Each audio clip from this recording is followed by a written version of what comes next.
Kelinglar sizlar bilan telefon va televizorlar zararli yoki foydali haqida gaplashamiz. O'zi aslini olganda telefon, televizorlardan agarda bola to'g'ri ma'lumot oladigan bo'lsa, ya'ni bizda hozir multfilmlarni ham til o'rganadigan anaqalarimiz bor. Bo'ladigan bo'lsa, to'g'ri foydalanadigan bo'lsa, bu bolaga foydali. Ko'z nurini bu oftalmologlar o'zi hal qiladi, u yordam beradi. Men hozirgacha pediatr bo'lganim uchun telefon o'ynab ko'zini zreniyasi kamaygan bolani men ko'rmadim. Oftalmologlarga asosan murojaat qilishadi, lekin menga bu narsa bo'yicha murojaat qilishmagan. Lekin shu narsani aniq bilaman va sababini har doim so'rayman.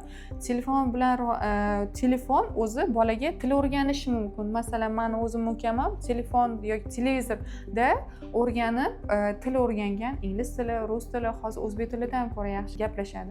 O'zim mukammal misolda aytmoqman. Keyin yana asosiy muammo bu yerda telefon, televizor bo'lmayapti-da. Asosiy muammo ota-onani bolaga vaqt ajratishini hisobida bo'lyapti.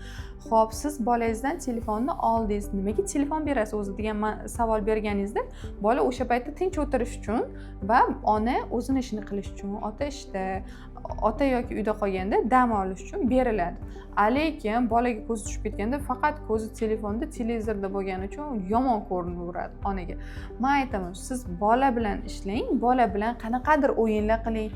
Va mana siz o'zingiz videoni ko'rayotgan odam sifatida siz bolangiz bilan har xil o'yinlar, kartonlardan bir nimalar yasab, bolani rivojlanish uchun o'yinlar, hech bo'lmasa mana chiqqanu barmoq qo'yadi, dumaloq qiladi. Shunaqa o'yinlar o'ynaganmisiz telefondan tashqari? Sizni ham hattoki bolangizni tez tinchlantirish uchun birinchi yordam usuli sifatida telefon keladi birinchi miyamizga. Telefondan foydalanamiz. Bu telefon nima ko'rayotganiga bog'liq, bolaning miyasining rivojlanishi. Ba'zi bir multfilmlarni ko'radigan bo'lsangiz, hech qanaqa gap yo'q, so'z yo'q, faqatgina injiqlik qilish anaqasidan tushuntirib beradi. Bola ham shu narsani o'rganadi, o'zini muammosini injiqlik qilib yoki qaysidir harakati bilan sizga tushuntirishga harakat qiladi. Agarda siz bolaga o'sha vaqtda hech bo'lmasa telefon ko'rayotgan vaqtini to'g'ri taqsimlab berib, to'g'ri multfilm, to'g'ri mashg'ulotlarni tanlab beradigan bo'lsangiz, siz bolangizda bunaqa muammo bo'lmaydi. O'sha paytda siz bolada til o'rganadigan har xil multfilmlar bor, shunda bilan foydalanadigan bo'lsangiz, bolangizda bu ijobiy jarayon sifatida ham to'g'ri qabul qilinadi. Hatto hozir davlat bog'chalarida ham, частный bog'chalarda ham televizor qo'yilgan.